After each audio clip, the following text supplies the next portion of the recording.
On Thanksgiving, my parents kicked me out. "This is our thanks for your little support," they said. I said I stopped paying the bills and left, but they laughed. But when a month later, Thanksgiving was supposed to be about family, about giving thanks. Instead, my dad looked me dead in the eye in the middle of dinner and said, "You have to leave." I froze, fork halfway to my mouth. What? My mother avoided my eyes. My younger brother and sister kept their heads down, pushing food around on their plates as if they wanted to disappear. My dad, on the other hand, he looked calm, as if he had already made up his mind. "This is our thanks for your little support," he said, shaking his head. I let out a short laugh, thinking maybe this was some kind of weird joke. "What the hell are you talking about?" My dad leaned back in his chair with his arms crossed. "You're not pulling your weight, Jack. You've been here for months, and we don't see much help from you." I stared at him. Not pulling my weight. I had been living with them for a few months, yes, but I wasn't just some bum sleeping on their couch. I had a full-time job. I paid for groceries, not just for myself, but for everyone. I paid for takeout when they didn't feel like cooking. I even paid the internet bill because my younger siblings needed it for school. And that doesn't even count the times I helped with gas money or car repairs when my dad complained he was short. I wasn't expecting a medal, but to be told I wasn't helping at all? That was insane. I scoffed. "Are you serious? I've paid for stuff." "Not enough." My father cut in. "You're a grown man. You should take care of yourself." And that's when it hit me. This wasn't just about me staying in their house. This was about the conversation we had a few days earlier. They had asked me to pay for their vacation. Not just a weekend trip, but a full-blown luxury resort, including flights. They wanted me to pay for the whole thing. At first I thought they were joking. When I realized they weren't, I told them no. My dad's face went dark, and my mom gave me this look like I had personally insulted her. After that, things got weird. They stopped talking to me as much, and now, suddenly, they were kicking me out. I exhaled slowly. "So this is about vacation, huh?" My mom pursed her lips. "Jack, family supports each other." I laughed. "Yeah? And what exactly have you done to support me?" My dad slammed his hand down on the table. "Enough. If you're not willing to help, then you can leave. Simple as that." I shook my head. "Fine. I'll go." I looked between us. "And I'm done paying for everything. No more groceries, no more bills, no more helping out." That made my dad laugh. "Go ahead, loser. See how long you last." I looked at my younger siblings. My sister was staring at her plate. My brother wouldn't even look at me. No one would stand up for me. That night I packed my things. It didn't take long. I hadn't really settled back in, always assuming this was temporary. I found a cheap place in the next town, not great, but mine. And then, for a month, nothing. No calls, no texts. I figured they had washed their hands of me, and honestly, I was fine with that. Until one night my phone rang. I saw my mom's name on the screen. I almost didn't answer it. But something told me it wasn't just a random call. Something was wrong. It had been a month since Thanksgiving, and I hadn't heard a word from them. Not one call. Not one text. At first, I kept checking my phone, expecting my mom to reach out, maybe even my sister, just to see how I was doing. Nothing. I told myself I didn't care, that I was better off, but it still hurt. I had spent months helping them, making sure my younger siblings had what they needed, paying for things without being asked, and the second I stopped, it was like I never existed. But honestly, after a while, I began to enjoy the silence. My apartment was small, a little rundown, and I could hear my neighbors through the thin walls, but it was mine. No one asking me to pay for their groceries. No one expecting me to pay their bills. For the first time in months, my paycheck actually lasted. I could buy things for myself without feeling guilty. Then, out of nowhere, my phone rang. I had just sat down with a plate of leftover takeout when I saw my mom's name flash on the screen. I just stared at it for a second, confused. They hadn't called me once since I left. Not even to see if I was alive. And now, suddenly, they were reaching out? For a moment I considered ignoring it. Let it go to voicemail. But something felt wrong. I sighed and answered. Hello? There was a pause at the other end. Then my mom's voice came through, softer than usual. Jack, we need your help. I almost laughed. Now they needed my help? What, did your vacation plans fall through? I said, not bothering to hide the sarcasm. She didn't respond. Instead, she just said, It's Ryan. That made me sit up. What about him? She hesitated. I could hear muffled voices in the background, my dad saying something I couldn't make out. Then she said, He lost $25,000. I felt my stomach drop. He what? He gambled, she admitted. I ran my hand over my face. Ryan was barely old enough to drink, let alone gamble. But 25 grand? That wasn't just losing a few hundred at poker, this was serious. How the hell did he even get that kind of money? I asked. He borrowed it, she said. Her voice cracked slightly. I closed my eyes. Jesus Christ. And now, she continued, he owes it all back. And we don't have it, Jack. We're completely out of money. I sat back in my chair and stared at the ceiling. A month ago, these people had laughed in my face when I said I was done paying for everything. They had thrown me out on Thanksgiving. And now they were suddenly desperate for my help because my idiot brother had gotten himself into massive debt? It would have been so easy to hang up on them. To tell them it wasn't my problem. Let them deal with it. But in spite of everything, I couldn't. Ryan may have been stupid, but he was still my brother. And if he had borrowed that much money, it wasn't from a bank. This was bad. I exhaled slowly. I'm coming over. I could hear the relief in my mother's voice. Thanks, Jack. I didn't answer. I just hung up, grabbed my keys, and walked out the door. I had no idea what I was walking into. But I did know this was just the beginning. The drive back to my parents' house felt strange. I hadn't been there since the night I left, and I honestly never thought I'd be coming back, at least not so soon. The neighborhood looked the same. A few houses still had Christmas lights up, even though it was late December. The same old beat-up cars were parked in the driveways. Everything was just as I remembered it. But somehow it felt different. I pulled into the driveway and sat there for a second, gripping the steering wheel. Part of me wanted to turn around and drive away. But I sighed, got out, and walked to the front door. Before I could even knock, my mother opened it. She looked exhausted. Jack, she exhaled. Come in. I stepped inside. The house smelled the same, like cinnamon air freshener and whatever cheap candle my mom always bought. But the energy was completely off. Ryan was sitting on the couch, hunched over, staring at the floor. My dad stood near the dining room table, arms crossed, looking pissed. Nobody said anything for a second. Then I asked, All right. Someone tell me what the hell happened. Ryan didn't look up. My mom sat down next to him and rubbed his back like he was a little kid who just skinned his knee. My dad was the one who responded.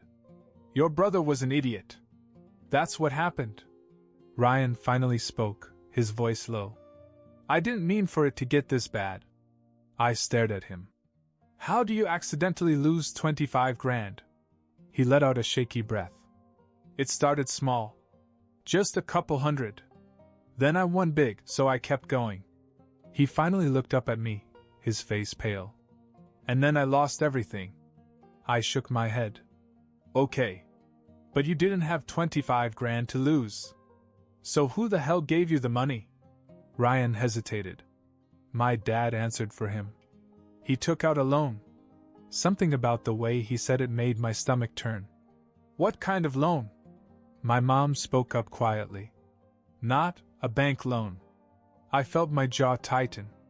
So what, some backroom loan shark? No one answered, but their silence told me everything I needed to know. Jesus Christ. I pinched the bridge of my nose. Okay. And when exactly is he supposed to pay this back? End of the week, my father muttered. I let out a slow breath. And you have nothing? My mom shook her head. We're already maxed out on our credit cards. We don't even have enough for next month's rent. I leaned against the wall and took it all in. A month ago, they called me a loser and kicked me out. Now they were drowning in debt, desperate, and expecting me to fix it. I had the money. Not all of it, but I had been saving since I moved out. I could cover at least half of it. But should I? They had left me high and dry without a second thought. My dad had literally laughed at me as I walked out the door. But Ryan, he was different. Yes, he had been a jerk, but I could see the fear in his eyes. If he owed money to the wrong people, it wasn't just a lesson he could learn from, it was dangerous. I exhaled sharply. I can cover some of it. My mother breathed a sigh of relief. My dad didn't say anything. Ryan just nodded, his eyes still on the floor. I'll wire you 12 grand, I said. That's all I can do. My mom grabbed my hand. Thank you, Jack. I pulled away. Don't. Just make sure this never happens again. I turned to Ryan. And you? You're gonna pay me back. Every damn cent. He swallowed hard. I will. I didn't believe him, but I'd deal with that later. For now, I had just bailed them out. And even though I knew I shouldn't have, I couldn't help but think maybe, just maybe, that it would change things. Little did I know how wrong I was. I wired the 12 grand that night. My mother almost cried. My dad mumbled what I think was a thank you, but he could barely look me in the eye. Ryan just nodded, still looking sick to his stomach. I didn't stay after that. I made it clear that this was a loan, not a gift, and that Ryan would pay me back. No one argued. As I drove back to my apartment, I told myself that I had done the right thing. It wasn't about my parents, it was about Ryan. He was my brother, and as much as I wanted to let them all drown in the mess they'd made, I couldn't sit back and watch him get hurt over something stupid. A week passed. Then 2. Then a month. And nothing. Ryan hadn't sent me a dime. No calls, no texts, nothing. I waited, giving him the benefit of the doubt. Maybe he was back on his feet. Maybe he was working things out. Then one day, I finally broke down and called him. He answered after a few rings. Hey, Jack. I got right to the point. Where's my money? There was a pause. I don't have it yet.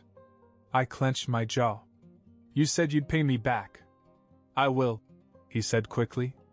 I just need more time. More time? I scoffed. Ryan, it's been a month. You haven't even sent me $20. He went quiet. I could hear background noise, video game sounds, maybe? He wasn't even working, was he? I felt my patience break. You're screwing around, aren't you? No. I'm trying, man, I'm just Ash. I cut him off. I don't care about excuses. I bailed you out. I didn't have to, but I did. And now you're just ignoring it? I'm not ignoring it, he snapped. Things have been hard, okay. I laughed bitterly. Yeah? Well, things are going to get a lot tougher if you don't start paying me back. Silence. I sighed. Whatever. Just figure it out. And I hung up. I expected at least something after that. $100 here, $50 there. But still nothing. A week later, I decided to try my parents instead. If they had money to bail him out, they could help him pay me back, right? So I called my dad. As soon as he answered, I got right to the point. Hey, I need to talk to you about Ryan's debt. My dad let out an exasperated sigh. What about it? He hasn't paid me anything. Not a dime. So? I paused. What do you mean, so? You gave him the money. That was your choice. My grip on the phone tightened. It wasn't a gift. My dad let out a dry laugh. Well, that's your problem. I thought I misheard him. Excuse me? You chose to help him, my father repeated, as if explaining something to a child. That's on you. Don't come crying to us about it. I was so stunned I didn't even know what to say at first. Those were your exact words, I finally said. Family helps each other. That's what you told me when you kicked me out. But now that I need help, suddenly that doesn't apply? Jack, you're an adult, he said, his voice sharp now. Handle your own problems. I let out a short laugh. Wow. So if you need money, the family helps each other out. But when I do, I'm on my own. That's life, he said dismissively. You don't like it? Too bad. I felt pure rage creep up my spine. They had begged me to come back. Begged me to save them. And the moment they got what they wanted, they turned their backs on me. Got it, I said coldly. Enjoy your life, Dad. I hung up. I sat there for a minute, staring at my phone, trying to process just how deep their selfishness ran. And that's when I realized something. I wasn't going to let this go. Not this time. They thought they could walk all over me. They were about to find out how wrong they were. I sat in my apartment, staring at my phone, replaying my father's words over and over. Deal with your own problems. That's life. They really thought they could just use me and toss me aside. That I'd keep playing their game, keep bailing them out while they walked all over me. They had no idea who they were dealing with. I wasn't going to let this go. I spent the next few days thinking. If Ryan wasn't going to pay me back and my parents were just going to shrug it off, I needed another way to get my money. And then an idea hit me, one so simple I couldn't believe I hadn't thought of it before. I still had access to my parents' Wi-Fi and cable accounts. I had set them up when I lived there. The bills were always in my name because, I was the one paying for them. And guess what? They had never changed the billing information after I left. So I logged on and canceled everything. Internet? Gone. Cable? Cut off. Streaming services? Disabled. They were officially off the grid. I sat back and waited. Sure enough, my mom called the next morning. Jack, she said, her voice already annoyed. The internet's down. I played Clueless. Huh. That's weird. She sighed. Can you look into it? Your sister has schoolwork and we can't even watch TV. I smiled. Oh, I already know what happened. What? I canceled it. Silence. You what? She finally said. I canceled everything. Internet, cable, Netflix, whatever you were using, it's gone. Jack, she gasped. Why would you do that? I leaned back in my chair. Oh, I don't know. Maybe because I was still the one paying for it. But your sister needs it for school. Then maybe, I said slowly, you should pay for it yourself. I could hear my father in the background. What's going on? Jack canceled everything. My mom hissed. Good. I heard my dad scoff. We don't need him. I laughed. Yeah? Let's see how long you can go without Wi-Fi. My dad grabbed the phone from my mom. Listen, you little. I hung up. That should have been the end of it. But I had no idea what would happen next. A few days later, I came home from work and something felt wrong. My apartment door was unlocked. I always locked my door. Always. My stomach turned as I slowly pushed it open. And then I saw it. My apartment had been trashed. Cushions thrown everywhere. My laptop missing. My drawers ripped open. My TV was gone. I stood there stunned. And then it hit me. This wasn't some random break-in. This was them. My family had broken into my home. And I had just declared war. I stood in the middle of my trashed apartment, my heart pounding. My laptop gone. My TV gone. Drawers pulled open, clothes thrown everywhere. I clenched my fists. I knew who had done this. This wasn't some random break-in. This was them. My own family. I took a deep breath and called the police. When the officer arrived, he took one look at the mess and asked if I had any suspects. I didn't even hesitate. I think my parents and my brother did it. He raised an eyebrow. Family? I nodded. I used to live with them. They kicked me out, and now we're not exactly on the best of terms. I explained the whole situation, the money, the Wi-Fi, the debt. They probably thought it was revenge. The officer took everything down, then asked the big question. Do you want to press charges? I hesitated. Not because I had any doubts, but because this was a big deal. If I pressed charges, this wouldn't just be some family drama, it would be real. But then I thought about it. They had broken into my home. Stole from me. After I bailed them out. After I helped them when they were drowning in debt. And the worst part? They probably thought I wouldn't do anything. That I'd just take the hit, like I always do. I met the officer's gaze. Yes, I said. I did. The next day, the police went to my parents' house. I wasn't there, but I got a call from my mom right after that. Jack. She was practically screaming. What did you do? I leaned back in my chair. You broke into my apartment. You stole my stuff. What the hell did you expect? It wasn't a big deal. She shot back.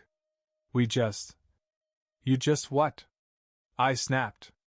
Taught me a lesson? Took back what you thought you deserved? Tell me, Mom, do you even feel bad about this? She went silent. Then, in a lower voice, she said, You didn't have to call the cops. I laughed. Oh, so if I help you, I'm family. But when you rob me, I'm supposed to let it slide. It wasn't robbery. She tried to argue. The cops disagree. She huffed. Jack, we can fix this. Just drop the charges. No. Her breath caught. What? I said no.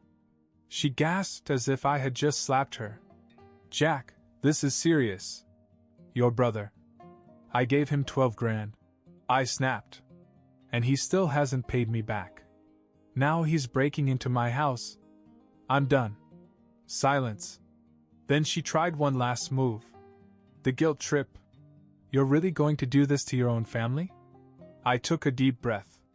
No, Mom. You did this to yourself. And I hung up. The cops found my TV and laptop at a local pawn shop sold in Ryan's name. That was all they needed. Ryan was arrested for burglary, and my parents were charged as accomplices. My grandparents found out soon after. And that's when everything changed. Because they were furious. And for the first time in my life, my parents were about to learn what real consequences felt like. I didn't go to the court hearings. I didn't have to. The evidence was airtight pawn shop records, security footage, everything. Ryan pleaded guilty, probably thinking he'd get off easy.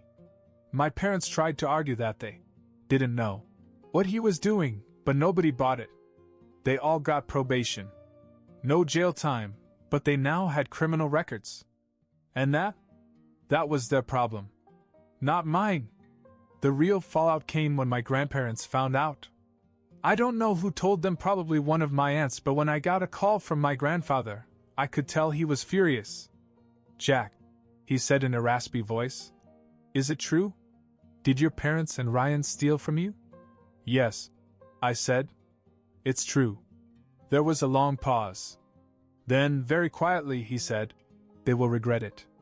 I don't know exactly what happened after that, but my grandparents went off to war. They cut my parents off completely. No more help with the bills. No more covering for them when they screwed up. My dad had always relied on them when things got bad, but now, he was on his own. And then, the icing on the cake, my grandparents paid me back. Every single cent that Ryan owed me. They told me they didn't want me to carry that burden. That I had done more than enough. And they made one thing very clear. They weren't doing this for my parents. They were doing it because I was the only one in the family who had acted with any integrity. That was the last time I talked to my parents. Ryan texted me a half-assed apology a few months later. Probably something my mom forced him to do, but I didn't respond. After all this, I realized something. I had spent years trying to help people who would never help me in return. And I was done. From now on, I wasn't anyone's savior. Not their safety net. Not their ATM. I was going to live my life for me. And if my parents ever got into trouble again, they could handle it themselves.